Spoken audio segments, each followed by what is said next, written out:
My problem at the moment is I've got so much in my head about the civil rights movement that it's not all completely sorting out. I have a very happy announcement to make and a few others, and then I think what I'd like to do is talk about the connections between the Indian freedom struggle and the civil rights movement, then move on to talk about the one of the questions that we raised last week, and that is the question was, what makes it possible, thank you, for large numbers of people, significant numbers of people anyway, and in a sense even one can do it, to reach the level of commitment where they feel that an issue, a cause is worth laying down their life for. Question. Oh, yeah. And so what I've done here on this sheet, it's my own little chronology of the key events in the movement. Duck. And I've listed the date, the city, and in some cases some of the key actors, what the issue was, what some of the tactics for that issue, and finally the results. And I will be sending you this on CourseWeb tonight. There's lots of chronologies and lots of biographies and lots of histories of the movement and lots of videos and documentaries to draw upon, but this will help us keep on the same page, so to speak. By the way, those of you, Jason and others who wanted your midterms back, they will be here. You can pick them up. Okay. So my first announcement is that at this point I would say that it is 98 to 98.5% sure that PAX 164B will be taught in the spring. It will be taught and it will be webcast. We are trying to get it to be a time when it will not conflict with another popular course for PAX majors, which is Laura Nader's Controlling Processes course. So I'm going to try to have it be 9:30 to 11 Tuesday and Thursday. I imagine the group will be much smaller because it hasn't been available on telebears, and most people think it's not going to take place. So it'll be a nice intimate group, which is the way the course started out actually about 10 years ago. But I feel very good about the fact that we'll have the whole year together in 1 year and that it will all be available on the web. And I am hearing from people all over the world. People are starting to complain they can't get it on their iPod, and why don't I do something about it, and things like that. So that was one announcement. Another one is that, as I told you by CourseWeb last night, on Thursday I'd like to get proposals from you, which would be a description of what you're preparing to do for your paper. This is not absolutely required that you hand these in, but boy, you can save yourself so much grief if you do it, because it is a reflection of the fact that nobody knows much about nonviolence and knows what it is, that people can pick up the stick by the wrong end and try to do a paper which absolutely does not work. And we three now know how to spot those papers, having written some of them ourselves. And we can help you in a negative sense. We can help you avoid barking up the wrong tree. And in the positive sense, if you're onto a rich topic, we can give you resources. So what this proposal has to be is of course area in which you want to work, but much more important than that, what it is you want to question or establish. And as I've said before, I recommend that you start from something that has piqued your interest, but we went by too quickly and you weren't able to follow it up. This is your opportunity to deepen on that particular subject. But you have to have a question or a statement like, I'm going to try to prove that Mahatma Gandhi was a charlatan, or I think that the animal rights movement is the cutting edge of nonviolence. Both of those would probably fail miserably. But at least that's an example of a statement of intent. And then if you add to that a paragraph or so sample writing, we'll be able to give you very good feedback. If we get that from you on Thursday, we'll be in good shape through the paper. I have a personal difficulty being at the final exam, and so I think we're going to try to make it available for people early if they want to take the final exam early.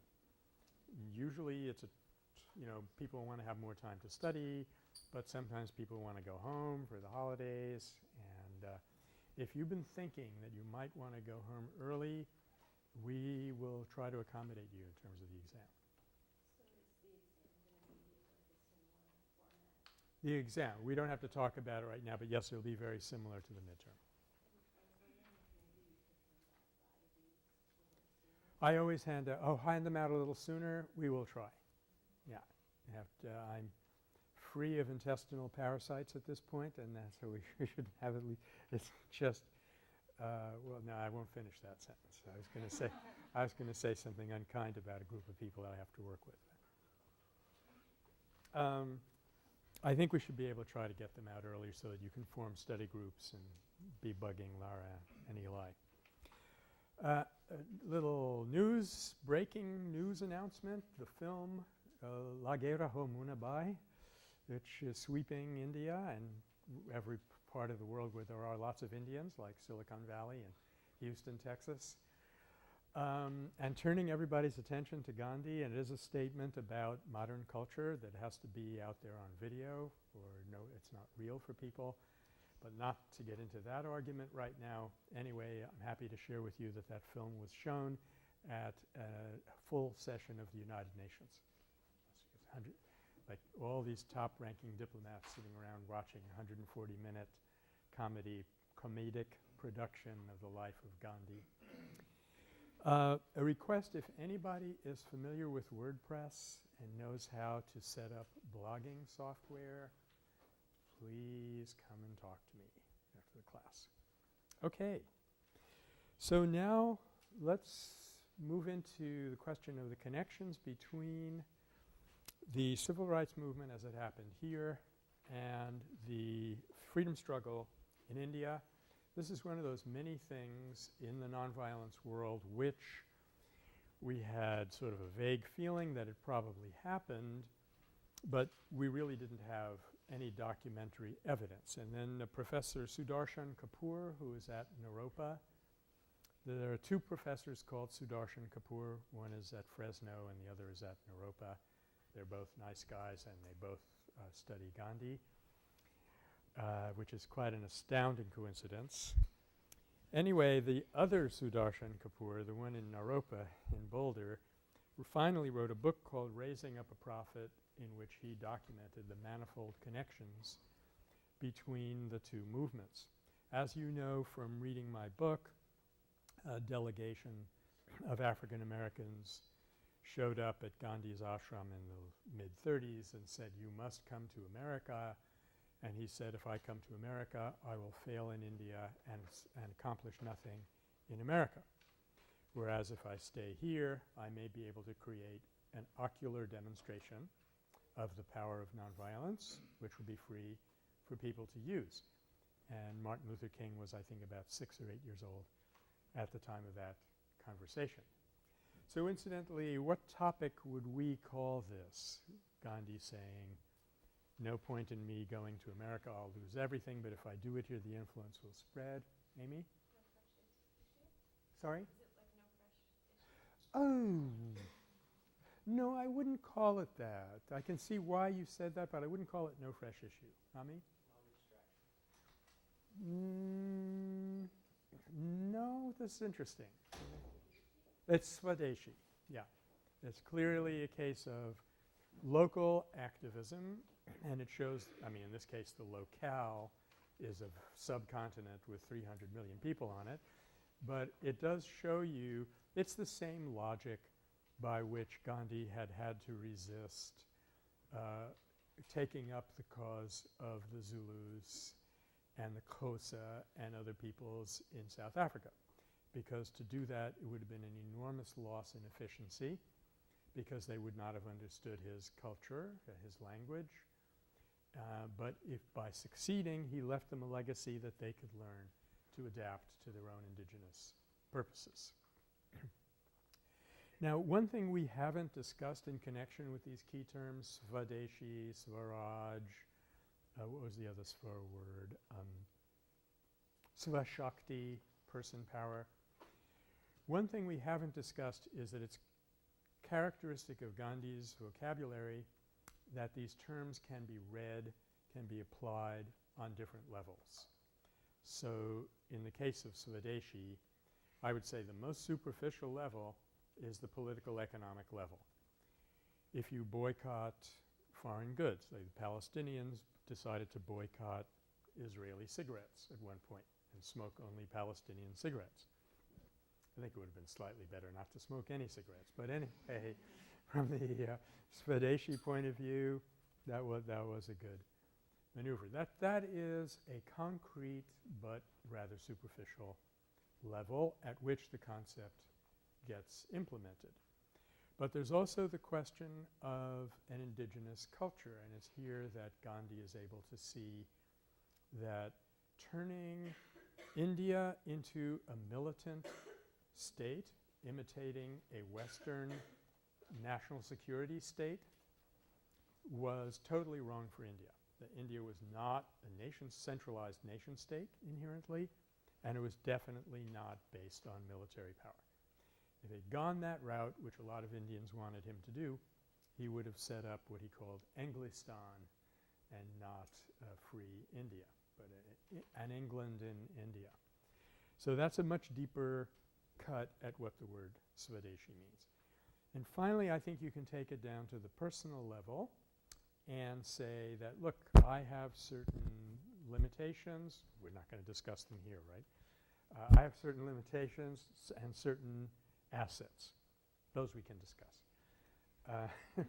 I have to know what those assets are and build on them, know what my limitations are and not try to base a career on them, but to overcome them. And that's my personal Swadeshi. John? You know, when you get down to the deepest levels, thank you, that's the other Sva word that I've forgotten. Swadeshi and Swadharma would become very similar. Yeah. But it's at the surface that on the surface we're talking about the economic interpretations that they differ. If you're interested in this topic, care to write a paper on it or just want to follow it up, there is a book by Michael Sonnleitner, Sonnleitner. I think it's simply called Gandhi's Vocabulary. It's an important thing because it shows you that Gandhi had created a system which you could buy into at a relatively superficial level if that was where you wanted to start and that's all you understood. But you could also eventually buy into it at a much deeper level if you wanted to go that far. So that enabled people to stay on the same page even though they had different degrees of commitments. So this is a problem that we're always faced with in nonviolence. Okay, I hold out the image of principled nonviolence, a very high level stuff, and in fact I want to share with you that I'm working on a 3 or 4 page overview of the whole thing. There was the vision, the framing, everything down to the tactics. I have that for you by the time of the final and have it on our website. But the fact is my vision is a lot more than a lot of people are ready to buy into. And does that mean we have to wait until we have a small coterie of cloned Naglers running around before we have a movement? Perish forbid. But we want to be able to structure it in the way that Gandhi did, where you have the pure vision at the top, a small group of people who are completely on board with it. They inspire a cadre of people who are willing to behave along those lines regardless of what they believe or think. And then, you know, beyond that, people who will just come in on a particular tactic, and it's broad-based but coherent. Okay, so this is the with the Swadeshi point, I think Gandhi did it exactly right, that he would have been, as he said, a 9 days wonder if he had come to the U.S. But by being at home and doing where he could be most effective, he created something that reached into many, many countries. There were lots of African soldiers who were in Kenya or South Africa or some other still colonized part of Africa that were sent to India or Europe to be part of the World War II effort. And in India they mingled with Indians, and the Indians would say, "What the hell are you doing here?" And they would say, "Well, we're fighting for Britain's freedom." And the Indians would say, "Hey, I have a wild idea. Why don't you fight for your own first?"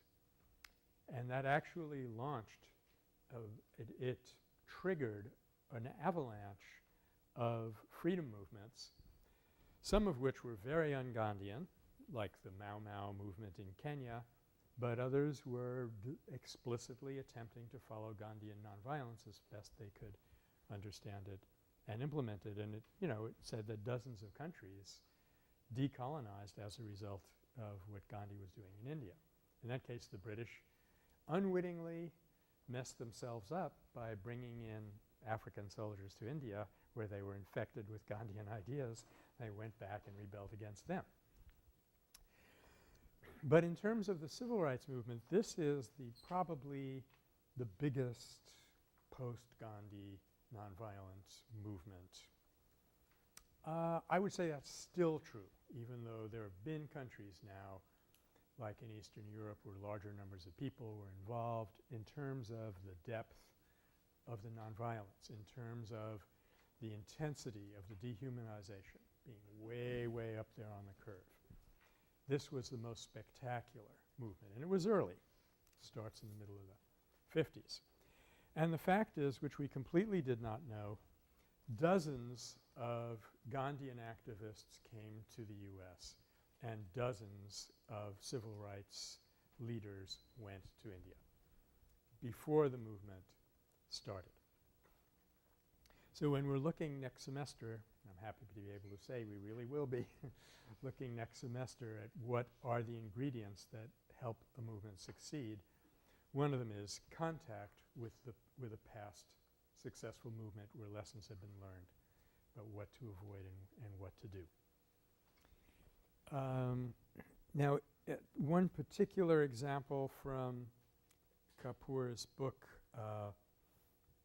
a man named Dubois, whom Du Bois, as Jerlina mentioned last time. He had a journal called The Crisis, and in 1929 – that's interesting, you have a journal, it's called The Crisis, and it goes on for years and years. You're lurching from crisis to crisis. The Crisis celebrated its 20th anniversary in 1929. Du Bois invited Gandhi to contribute to this issue, and Gandhi wrote, "To the American Negro, a message from Mahatma Gandhi."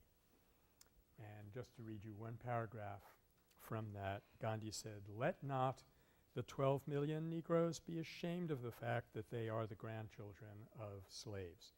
There is no dishonor in being slaves. There is dishonor in being slave owners." But let us not think of honor or dishonor in connection with the past. Let us realize that the future is with those who would be truthful, pure, and loving. For as the old wise men have said, this is 1929. In 1999 you didn't talk about old, wise, dead white men anymore, but they are out there. As old wise men have said, truth ever is, untruth never was. This is Gandhi trying to condense himself into 3 sentences for the American Negro. Love alone binds, and truth and love accrue only to the truly humble. So that was one paragraph of this thing, which was widely read. It was recirculated in other journals like New York, Amsterdam News, and so forth. One other quick thing.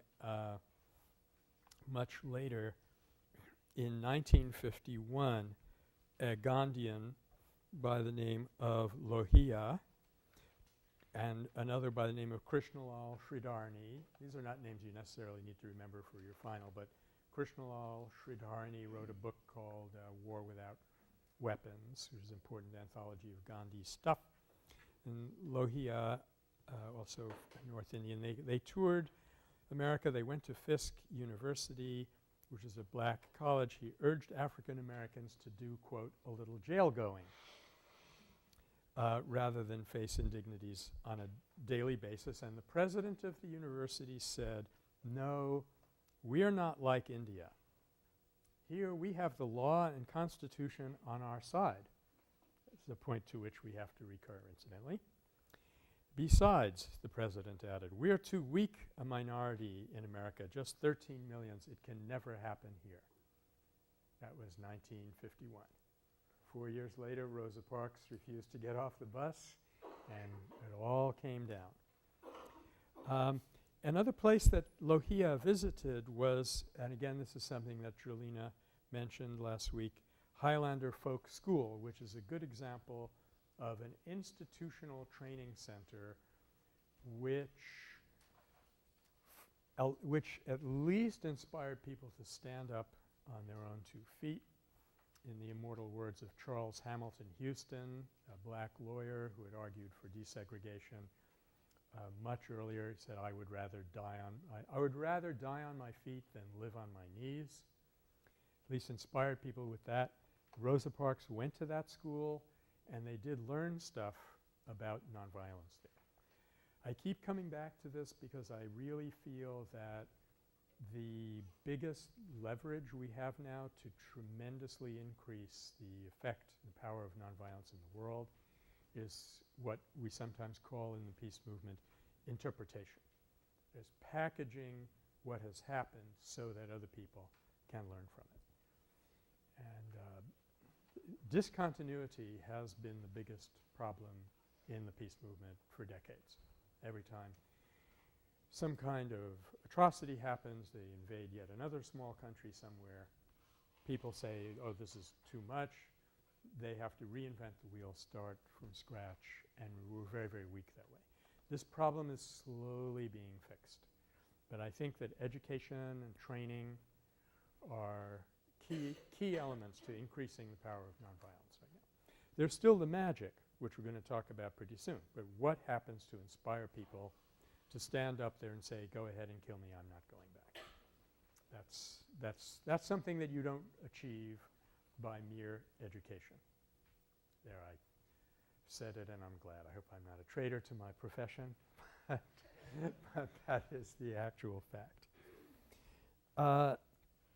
Now I'd like to tell you a little story which encapsulates the effect of Gandhi on the civil rights movement.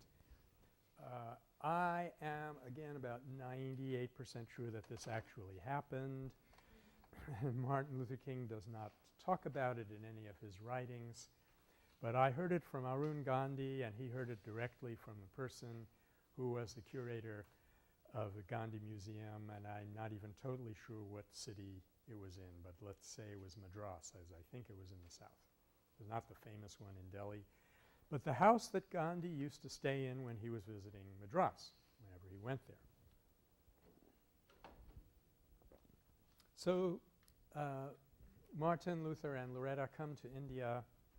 The Mahatma has been gone for almost 10 years. They go and visit this house, and they show Martin Luther King the room that Gandhi slept in. They said, Mahatma slept here. It's got this glass door. You can look in. You don't want to disturb anything. You have all of the enormous possessions, as you can easily imagine, piled up on the desk. And Martin Luther King said to the curator of the museum, may I please go into the room? And this person said, well, we don't let people do that. You know, that's why we have this glass door. And, you know, no. But on the other hand, as a famous Sufi sheikh said, rules and regulations are for the protection of the feeble-minded.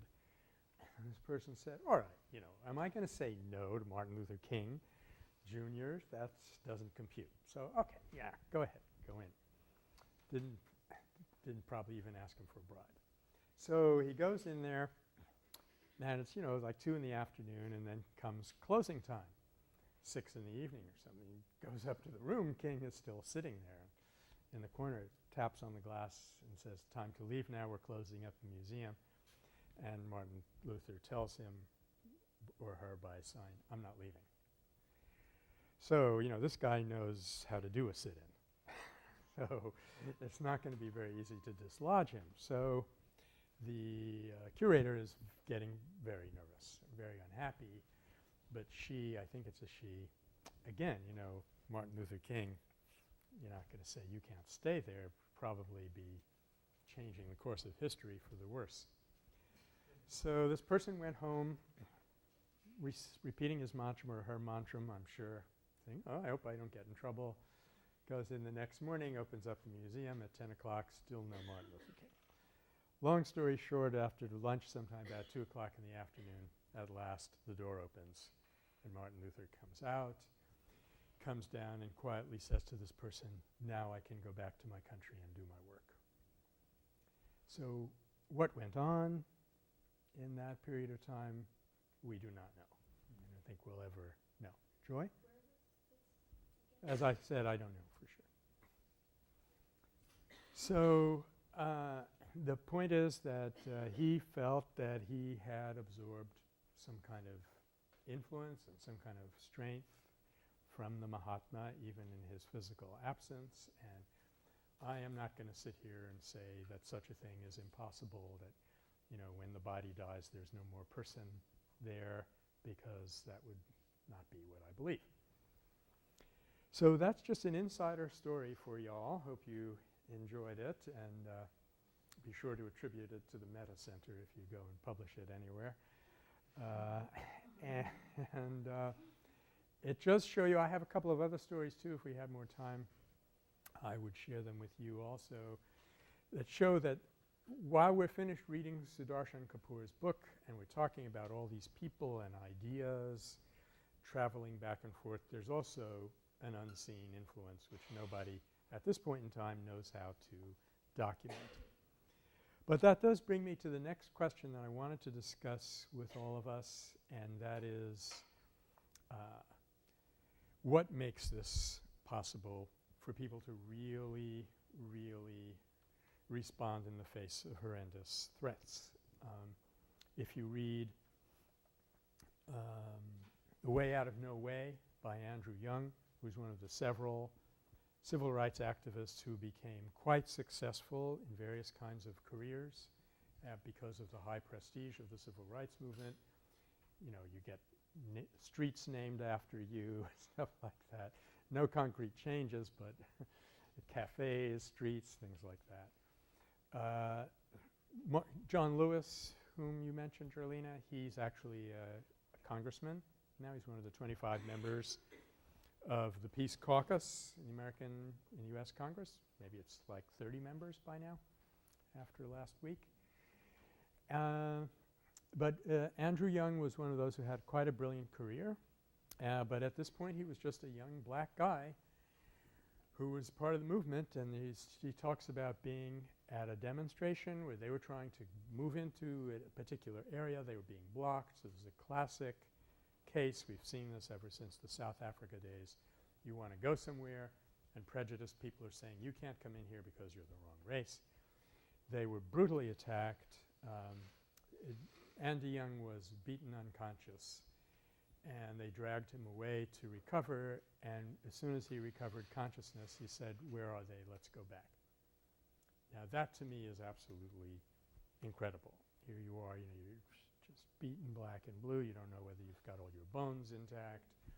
And frankly, at this point in time, I cannot see myself doing something like that.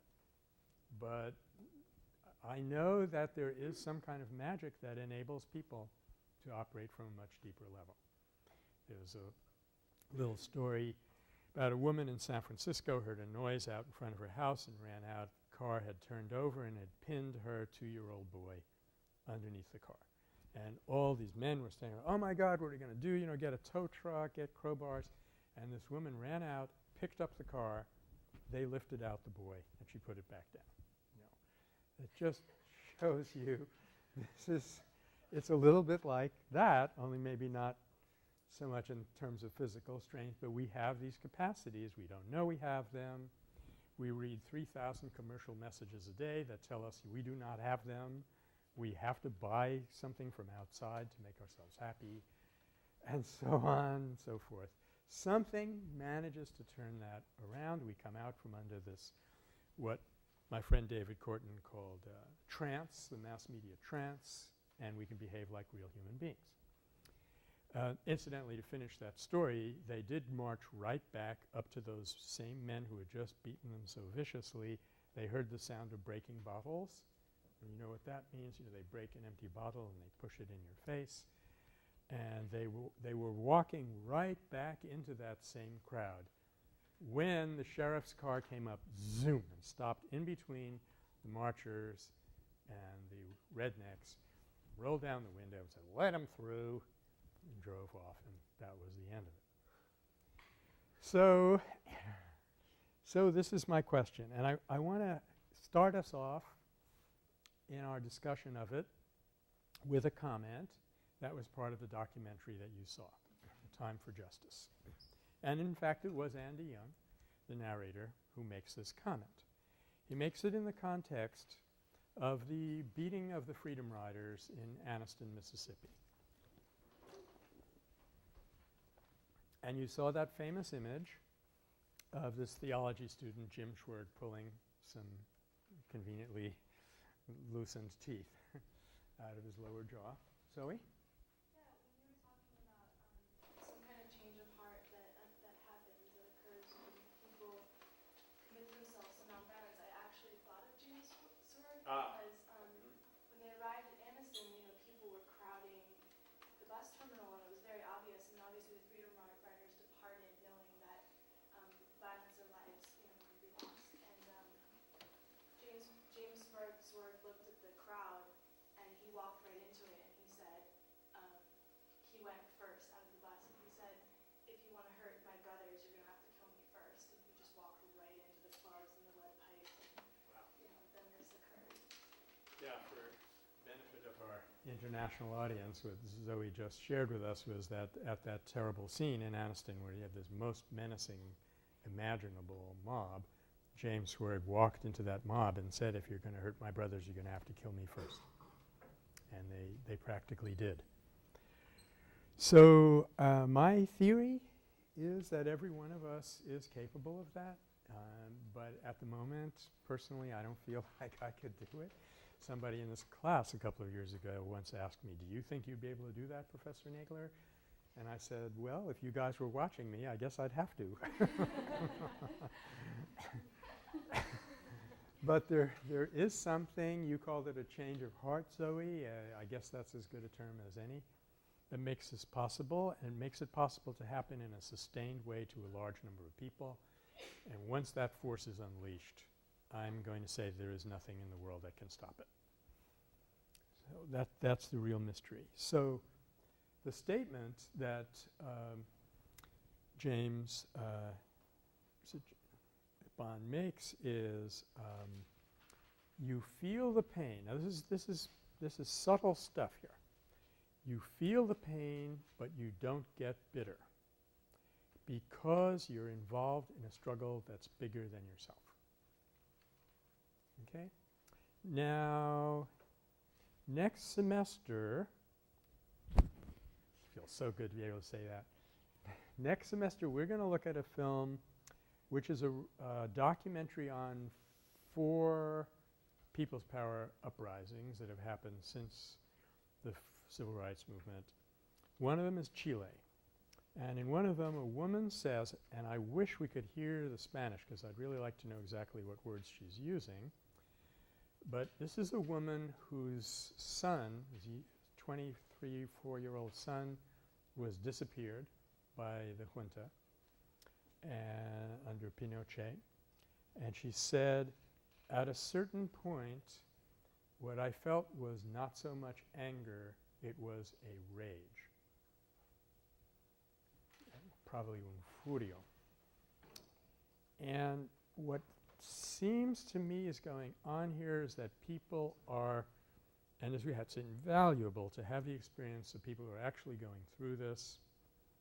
They're looking into themselves and they're seeing some kind of transformation taking place.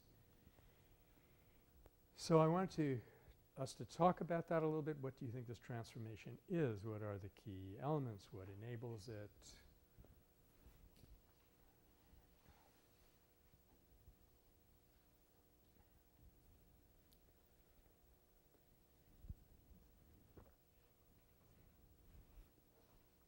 Nobody has any? Yeah, Rami.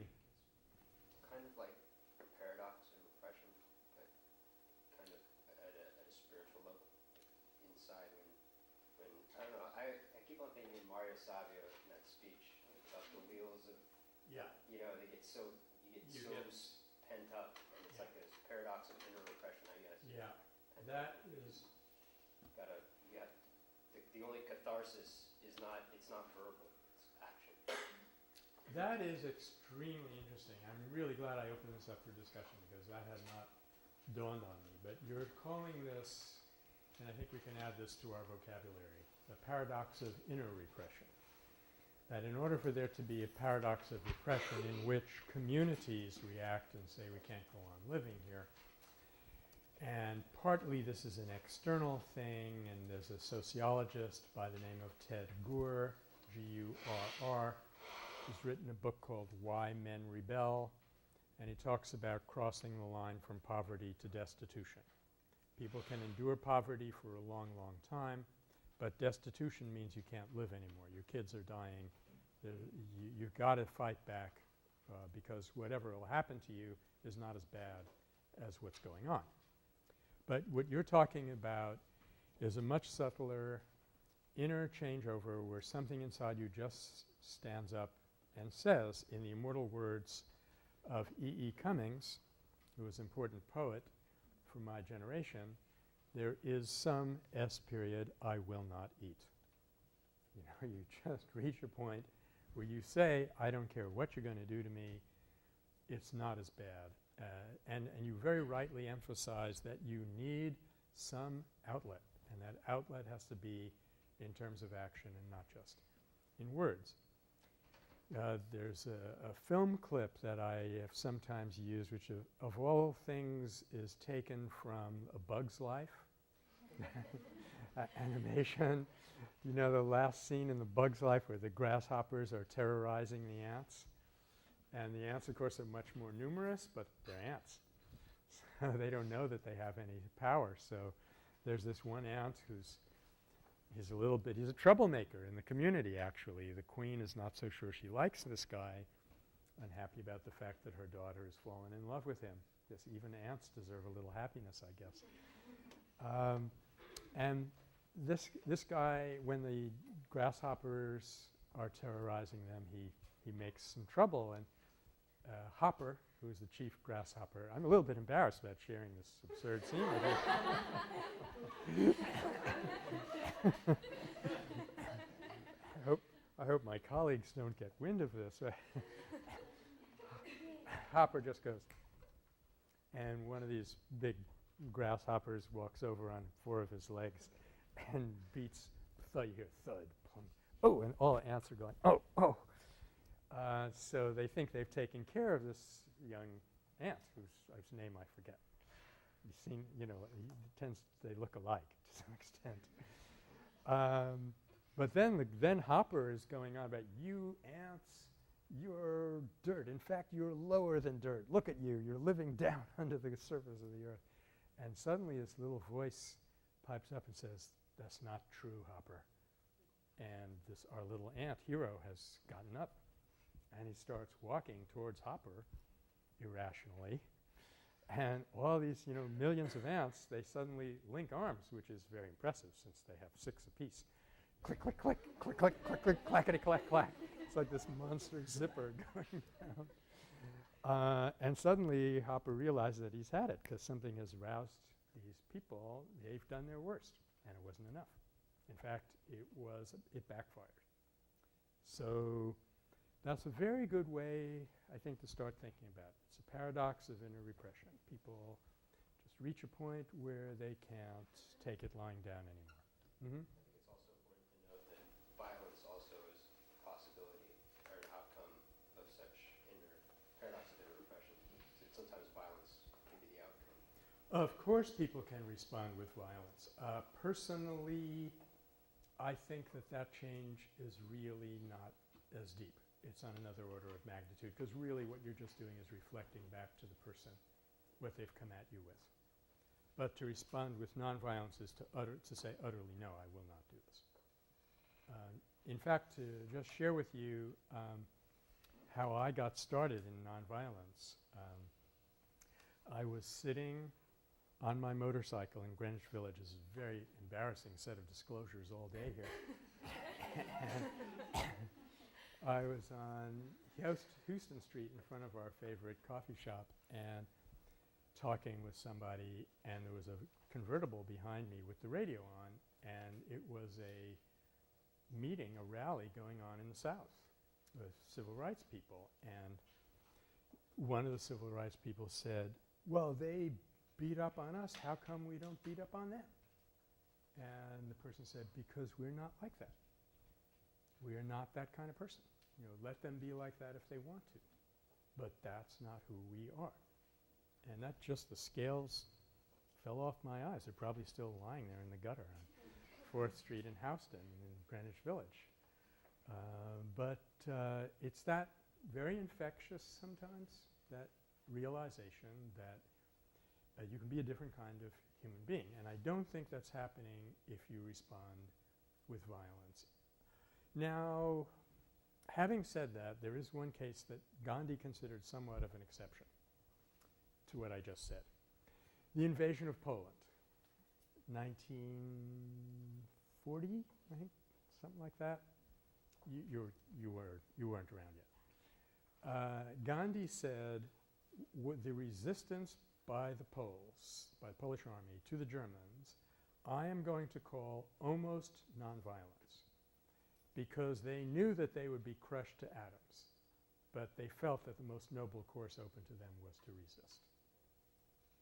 So if you don't know about nonviolence and you're trapped in a situation of fighting back or getting run over, getting walked all over, fighting back is a long second, but much better than the worst thing that you can do is let yourself be overrun. So, but you're doing it not in the spirit that maybe we'll win. That's the difference. You're doing it not in the spirit of, I've got to express this anger. I've got to show these people how much I hate them. But in a spirit of, no, we are human beings, and we're not going to let you do this to us. We're going to use whatever we've got. So, Amy, you had something to contribute? That was then. This is now. Okay. So, Joy? Well, this is a very concise kind of thing, but I think it's like what you were saying is how people are conduits. Mm-hmm. I think that people, when they tap into a certain state of consciousness, Mm-hmm. they're able to channel a certain type of energy that Mm-hmm. really goes beyond any kind of intellectual understanding. Mm-hmm. And I think that it probably, I mean, when you look at the science of it, like now the quantum physics idea and the non-locality thing, and Mm-hmm. channeling something beyond the ego. And don't forget that we also now, in addition to the quantum mechanical explanation, which is really just sort of a theoretical groundwork explanation, we now have all of those magnetic resonance imagery studies that show that when you decide to do something selfless, which is kind of similar to this switchover that we're talking about, you say, I'm going to use integrative power. It has immensely beneficial effects on you. The same parts of the brain light up that light up when you're having a deeply pleasurable experience. It immediately communicates it to others through mirror neurons. And thirdly, that it can be influenced by conditioning, by cultural imagery. So all the ingredients that we need to know that this channeling, or whatever we're going to call it, this influencing happens, we're now on a much more scientific footing for all of that. And by the way, this is the first time in the history of PAX 164 that research was in and that I was able to share it with you. Let's see. A couple of episodes from Stride Toward Freedom might be helpful here. I'm going to go sort of work backwards from the second one to the first one. There was a bombing at King's house. Coretta and Yoki, their daughter, was safe. When I walked into the bedroom, this is page 116. Well, of course, you don't have this anymore. I'm sorry. page 116 if you come across some used version of this book. When I walked into the bedroom and saw my wife and daughter uninjured, I drew my first full breath in many minutes. They had heard something fall on the front porch and jumped up and run to the back of the house. If instead they had gone to the porch to investigate, the outcome might have been fatal. Now here's the key sentence which somehow for me is triggering, no, wrong word, is pointing to something about this miraculous transformation. Coretta was neither bitter nor panicky. And remember that came up in Andy Young's narration also. I said James Bond before, it was Andy Young. Andy Young saying, you feel the pain, but you don't get bitter. And later on, King will say that violence leaves you a legacy of bitterness, whereas nonviolence leaves you a legacy, leads you to the beloved community. So these are various people who are on the front line, who are experiencing this, are seeing the fear, are overcoming it. And one of the key words that they come up with, I think is a very good clue for us, is bitterness. And that leads me to the next insight that I want to share with you. There's, it's going to be very difficult to prove any of this, but on reflection, I think this is what we're learning from these people. Think about what are the experiences that make you bitter, and what you'll inevitably come up with, I believe, is you get bitter when you're focused on your own personal viewpoint. How could they do this to me is a typical response of a bitter person. Whereas that's unfair, I'm going to do something about it, is a very, very different mental attitude. It's a very, very different mindset. So now let's think our way all the way back to the paradigm case, which is Gandhi getting thrown off the train in Pietermaritzburg and saying that the transformation that happened in him was he knew instantly that this was not something that was done to him personally. This was racism, and beyond that, even bigger, it was an example of man's inhumanity to man. And now you remember what Andy Young said. You don't feel the pain, you don't get bitter. Why? Because you are involved in something that's bigger than yourself. I think these are two very, very valuable clues. On the one hand, your frame of reference is bigger than you personally. That's sort of the vision component, your framing of the offense. On the other hand, there's the emotional reaction or response that goes along with it. I don't know which comes first. Which is the chicken, which is the egg, I don't know, being a vegetarian. But I think those two things are important components. John? I don't know if this is too far off, but if you're just having a personal interaction with someone, it's not racist or anything, but or someone makes you bitter for some reason, it's not part of anything bigger than that, bigger than just you two. How would you try and not feel bitter? So John's question is, how are you going to not feel bitter if in fact something is aimed at you personally and it's not a bigger story than, I think I would say, now this is off the top of my head, so may bear with some reconsideration, but I think I would say that there really is no such thing as an offense to another person which is not part of a larger picture. In fact, the problem with the offender is that he thinks it's just you and him. But you, if you're a nonviolent actor, you have committed yourself to constantly trying to see the big picture beyond that. So it's always man's inhumanity to man, even if you happen to be the man at that moment. Zoe, were you just adjusting your beret, or did you have a question? I was going to make a comment about what you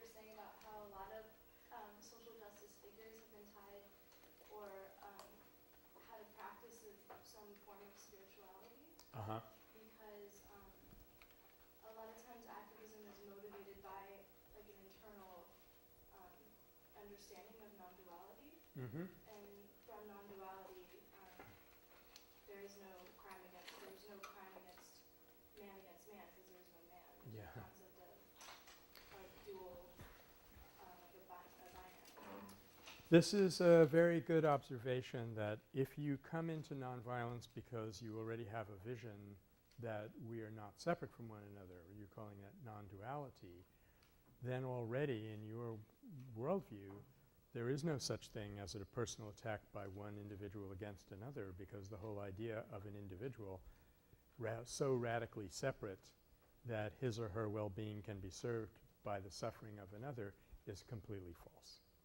So that's very true. If you have come into a nonviolent posture through the royal road, having already seen this spiritual reality underlying life, then you probably will not have that problem at any point. But there are those who have backed their way into nonviolence by an offense of some kind and just saying that this is intolerable, and something in them allows them to see more deeply what is so intolerable about it, and then you have to obviously rise above the response which says I'm going to get even with that person, because that'll just recycle you right back into the old duality framework. So I guess at a certain point we don't care how a person gets into nonviolence. Given that we're so different one from another, we're bound to come into it in different ways, as long as we end up sort of understanding where we have ended up. Okay. Now the other episode which I wanted to mention to you, and it's in Stride Toward Freedom. You have read it. It's also in this book that James Washington edited, called I Have a Dream, which is a collection of Martin Luther King's writings and speeches. It's the famous episode that I call the Coffee Epiphany. The house had been bombed, and MLK was feeling that he wasn't at all sure that he could go on with this. And he says, unless you have looked into the eyes of your loved ones, knowing what this is costing them, you cannot appreciate the agonies that I had to go through.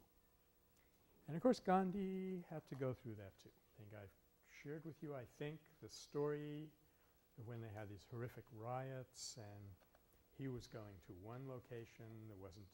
He couldn't be in two locations at once. He called on this young woman, sort of 18-year-old, and said, I need you to go to that village.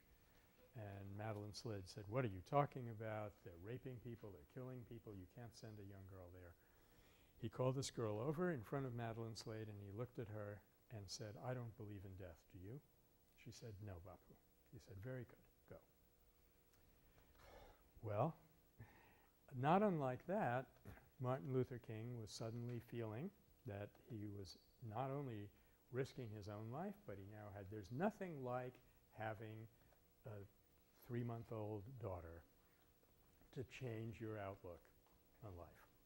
I had this phenomenon only once for 1 month in my life, but there's nothing like it, because you can sort of make peace with yourself and your risk. And you probably have read that other episode where he was in Dexter Baptist Church and he got up and he said, I hope nobody has to die in this movement, but if somebody has to die, I hope it's going to be me. And the audience was just, whoa, no, don't let that be. He was in such a state that he couldn't walk off the platform. He had to be practically conducted off by 2 of his friends. But isn't that also, I mean, I feel like when you have kids that you have to consider that your death. Yeah, I guess it's just a when you have children, even your death is hurting those children, not to mention the fact that they might get damaged, injured in some way. It's ghastly, and we're going to be talking about at this rate we might not be talking about it, but we're going to be talking about the tactics that were developed after Montgomery, where when they went into a place, Albany, Birmingham, wherever it was, they tended to put the kids in the front row, the front line. And if the kids got beat up and the press was there, it was paradox of repression in spades. They had a few very successful goes with this technique. But it's a technique that I personally feel a little bit uncomfortable with. Children, they don't understand what you're asking them. You are putting the white policeman in a position of coercion where they either have to do something that's going to fall on their heads, or you're forcing them to let you through not because they want to, but because you just caught them in this vice. So it's an agonizing problem, there's no question about it. But the way that I suggest we approach the problem is think about what are your children's chances if you don't do this. You know, what if you don't sacrifice yourself and maybe risk their happiness here in the short run, what kind of world are you leaving them to grow up in? That may be an approach to answering it. But anyway, our main topic here was to try to get at that inner transformation that I've been talking about from time to time and shed a little more light on it.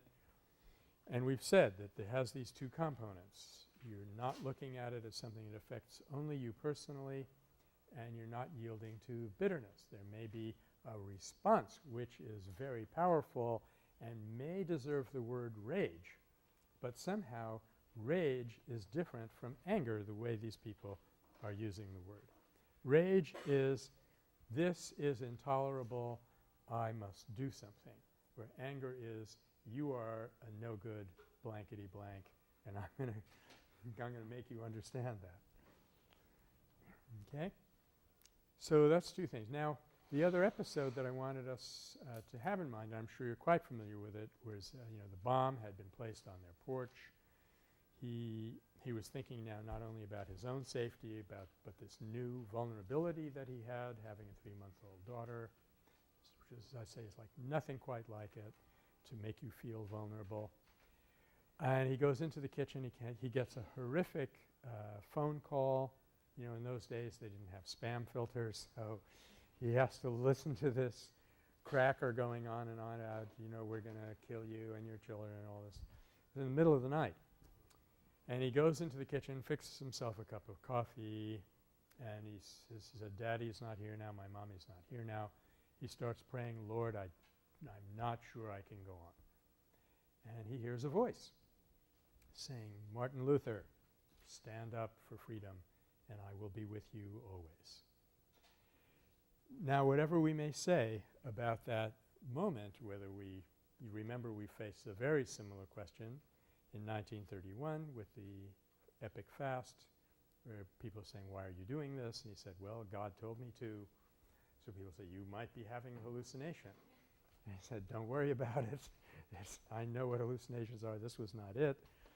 So without getting into that question at all about is there really a God and did he really speak to Martin Luther King at that moment, without even going there, the fact is that that epiphany, whatever it was, changed him for the rest of his short life. From that point forward in his career, he was basically immune to fear. Basically, he was immune. Not that he never felt a frisson of fear. I'm sure he did, but he had a way of transforming it automatically. So one of the documentaries, one of the many that I did not show you, he is coming out of a meeting somewhere. Somebody throws a stone and he's hit, and the person standing next to him says, "You've been hit." And he says, "I've been hit so many times." You know, it's just not going to stop him anymore. Okay. I guess, let's see, maybe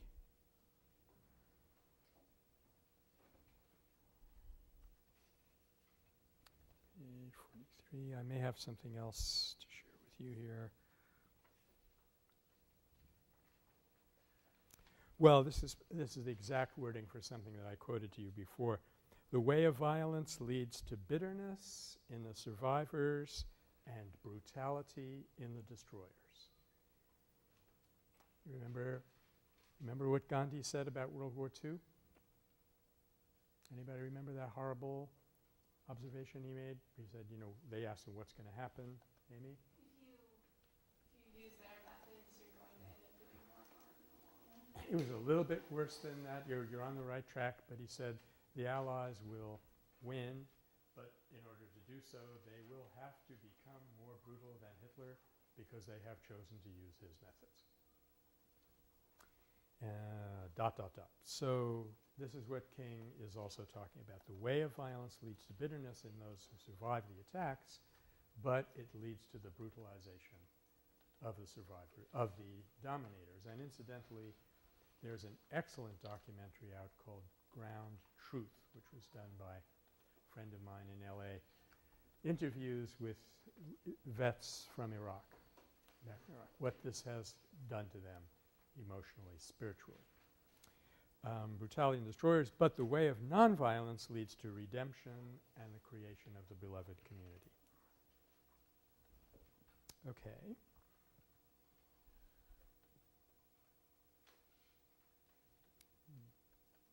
Yeah.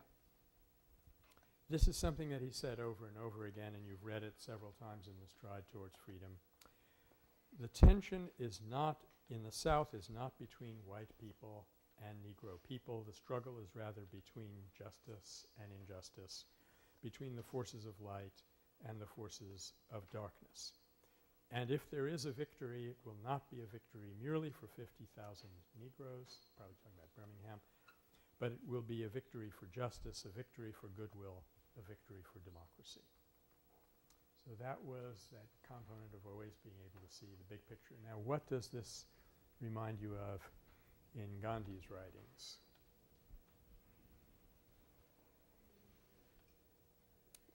Sid? When he was talking in Hind Swaraj about stopping the British from oppressing the Indians, not only for the good of India, but also for the good of the British. Exactly. That getting the British to stop ruling India would be for their good as much as it would be for the good of the Indians. And over and over again in Hind Swaraj, he will say that this is a clash between two civilizations. Now, one of them you might call Western civilization because the West has adopted it rather more enthusiastically than we have, but it is basically what he called a diabolical civilization based on materialism versus a civilization based on love and whatever. So that's why it is not just a case of not a person against another person, not a case of a people against another people, even though that's how the oppression had been organized. I think it might be worth revisiting that wonderful quote of Toynbee's, who's seeing it from the other side. You know, being British, he said, Gandhi made it impossible for us to go on ruling India, but he made it possible for us to leave without rancor and without humiliation. And that is the secret weapon of the nonviolent actor, and I think it's also our responsibility to remember that. All right. Well, let's move on. There is an episode, and I tried to remind myself exactly where this happened, but I couldn't quite get it. I'm going to say that the person in question was Commissioner of Public Safety Eugene Connor, otherwise known as Eugene Bull Connor, and this is Birmingham, where the famous episode takes place where the marchers have been stopped and they walk right through the police and the firemen. It was a very hard-fought, bitter campaign, of course not quite as long as anything that took place in India, but at a certain point in the campaign, and it's basically King against Connor, or unless I correct myself next week, and King found out that it was Connor's wedding anniversary. So he called off the movement for one day so Bull and Mrs. Connor could celebrate their anniversary without having to worry about the civil rights movement. Now, anyone except Ilana, because this would be a piece of cake for her, but anyone What tactic was this? What do we call this? Hold on a second, John, so you can get some guess. Somebody who hasn't often weighed in. This is a pretty clear example of something. What is it? Andrea, would you like to try it? Exactly. It is an example of non-embarrassment. It's a classic example of non-embarrassment, which is, as we said after the midterm, and remember, the way the term is used, it doesn't mean you never do anything to embarrass anyone, which also happens to be true. But it specifically means that if you're carrying on an intense negotiation in words and actions with an adversary and that adversary is distracted, you back off. Classic cases being the railroad strike in South Africa and World War II in India. And you do that because for you, a nonviolent person, your struggle is more like a conversation than a fight. In a fight, let's say you're Muhammad Ali and you're in the ring. You know, you're much bigger than me and you're duking it out with this other person, and the other person's name is, I don't know, Joe or something. And Joe's girlfriend is sitting right by the side of the ring. And she says, "Hey, Joe, I got to go. This guy sitting next to me is kind of cute." Joe turns around, drops his gloves. What's Muhammad Ali going to do? Bam! He's just going to deck that sucker. That's what you do when you've chosen the way of violence and you're fighting with somebody. You do that in the ring, or you do that in these horrible cages in Sonoma County, or wherever it is. That's the way of violence. You're going to take advantage of every weakness because your goal is to defeat the person. But the way of nonviolence is not that. You never want to defeat the person. You want to educate the person. In order to do that, you have to keep in contact with them.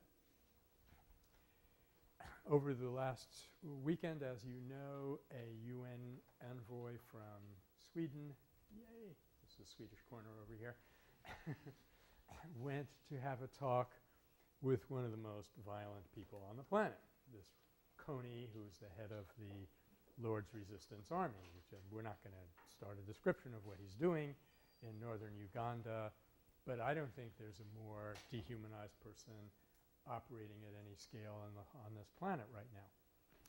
And this UN envoy went to have a talk with him, and by golly, he showed up 3 hours late, but he showed up. So they're meeting in this very, very remote location, and I forget the name of the Swedish envoy said, you know, we're not going to talk about – I have no influence with the International Court of Justice, so we're not going to talk about that.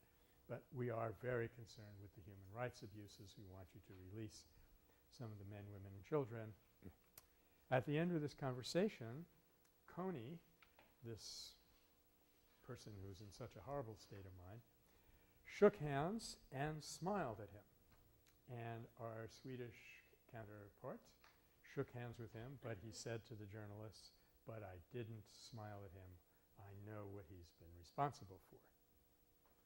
Okay, at that point, all of PAX 164, A or B, should rush in there in helicopters and say, "You blew it, man. You had a really big chance to start winning that person over."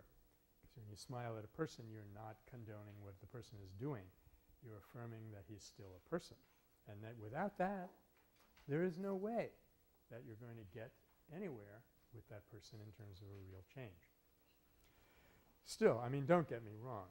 To take a helicopter into a remote village and talk to the most violent person on the planet and shake his hand, you know, my hat is off to him for doing that much. Okay, so that's one I'm sorry, I kind of took the bit in my teeth, but what we're talking about was non-embarrassment. And there's a classic case, one of the many ways in which we see that King had learned his Gandhi very well, or he just instinctively was able to see the truth of this particular tactic. Here's another example. It takes place in Albany, Georgia. We're going to talk about Albany in a little bit because this was one of the big non-successes of the whole freedom struggle for various reasons.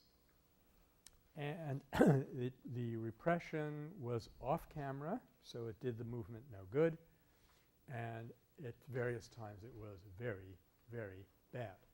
And the black marchers who were the victims of it at one point lost their control, and they started throwing rocks and bottles back at the police. When Martin Luther King heard this, he immediately called off the movement. Okay, name the precedent. Give you a hint. It's 2 funny words. Alex, you haven't said anything yet today. After Chowri Chowra. Right. Chowri Chowra is our precedent. And just as in Chowri Chowra in 1926, similarly in 1962 in Albany, the other people in the movement did not understand what King was doing or why he had done it. And they said, you're losing your nerve, you're weakening, what is this? You know, they beat us up so much, surely we can beat them up back a little bit. They didn't get it, and it's really around this sort of issue that, as Drulina was pointing out to us last week, the thing is going to divide into 2 streams at one point. And because of Nagler's law, it's going to lose some of its effectiveness at that point. Well, okay, that's great. That gets me about 1/5 of the way through the stuff that I had gotten ready for y'all. Here's where I want to go next, and this is I'm opening it up to you. Let's step back, having looked at these particular issues, of course in connection with basic principles, as we always do, but let's step back and look at the overview of the civil rights movement. On the final exam, this will come as no surprise to you. Whether you take it early or late or on time, there's going to be a question very much like the one you already had on the midterm, which said take either the South Africa phase or the India phase of Gandhi's career, tell us what happened, give us a sense of the whole pattern, and pull out of it episodes from which we can learn key principles of nonviolence. You're going to have exactly the same question, but it's going to say either South Africa or India or the civil rights movement. So let's get ready for that question right now. What was the overall pattern? What long-term developments do you see? If it's helpful, compare them with the Indian movement. Troy? This is some questions. Okay. In Arskets, you're going to give us the opportunity of redoing the essays? No. I will ask you specifically not to do that. Okay. Do not redo your former essay on the midterm, and do not give us the substance of your term paper. Instead, pick a part of the history that you have not treated and do the same kind of thing with it that we asked you to do in the midterm. So start anywhere. Take any criterion and look at it. Say, does this movement have a climax? If so, where do you think it was? Does it, there's a case to be made that it goes off the rails in some ways. First, let me start us off maybe with this observation that in a way the civil rights movement is more of a parallel to the South Africa struggle than to the India struggle if you look at the big picture and the opposition and what you're going to use for your legitimacy. Now, do you see why I say that? Amy, do you have a notion why I might be saying that? Well, I was thinking in terms of like what they actually achieved in the end. Uh-huh. Similar to South Africa. The issue was certainly similar to South Africa. What they achieved in the end was similar. What I'm thinking of is, I'm thinking actually, before I call on you, Elana, I'm thinking of that comment that we just read from the president of Fisk University, who said, here we are not like India. The law and the Constitution are on our side. Now that should immediately make you think of some big feature of the early phase of the South Africa struggle, if not the whole thing. Is that what you were going to try? Well, as you want to talk about the state, about the human rights Okay.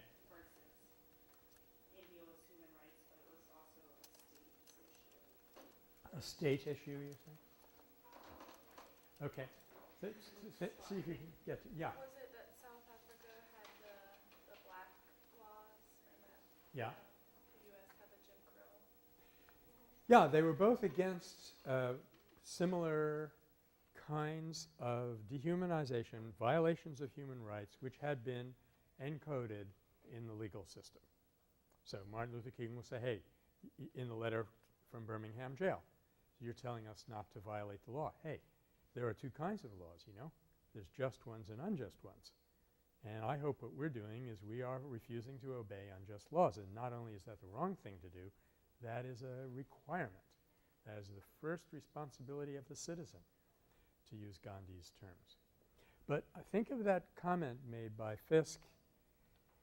Here we have the law and the Constitution on our side. Now, to an extent, this is true. The Constitution – Jennifer?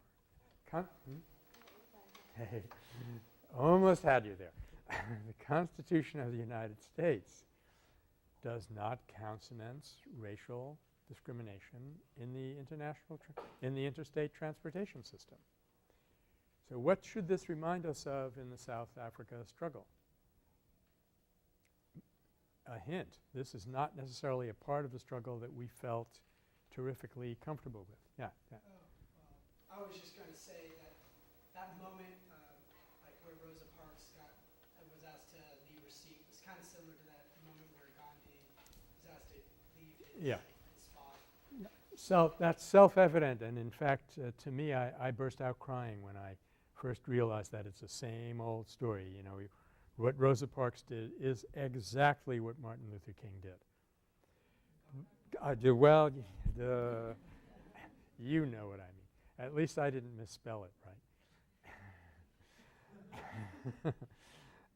Okay, but here's what I was getting at, because I know you – yeah, did you want to try? Yeah, I was going to say, like, in South Africa, it was like the British government itself wasn't making any laws that were immediately just, like, against that population, whereas the local governments were still doing their own things.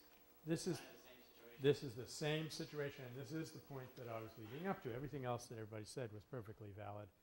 But what I'm leading up to is the framework of the situation is that they are against a part of a government which is itself beholden to a larger framework that they're both in.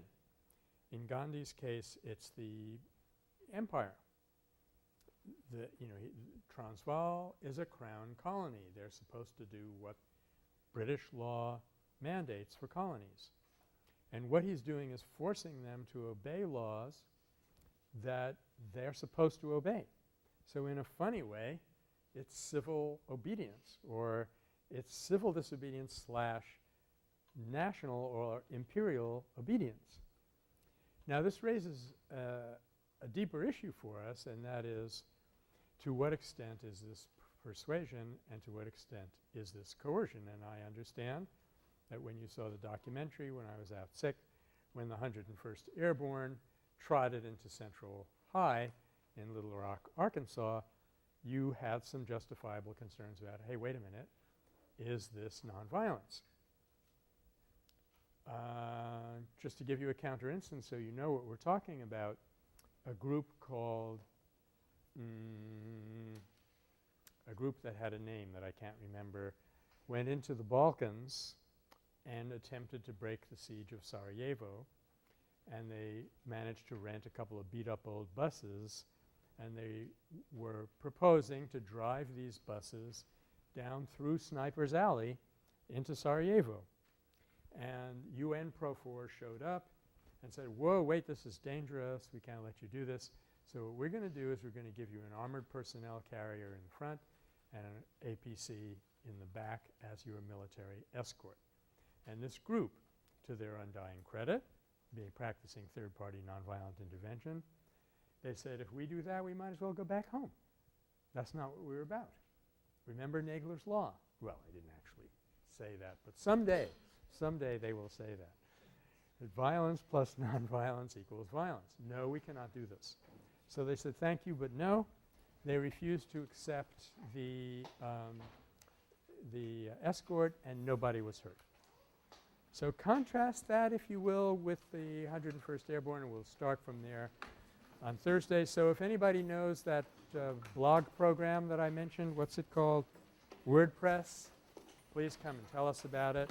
See you Thursday.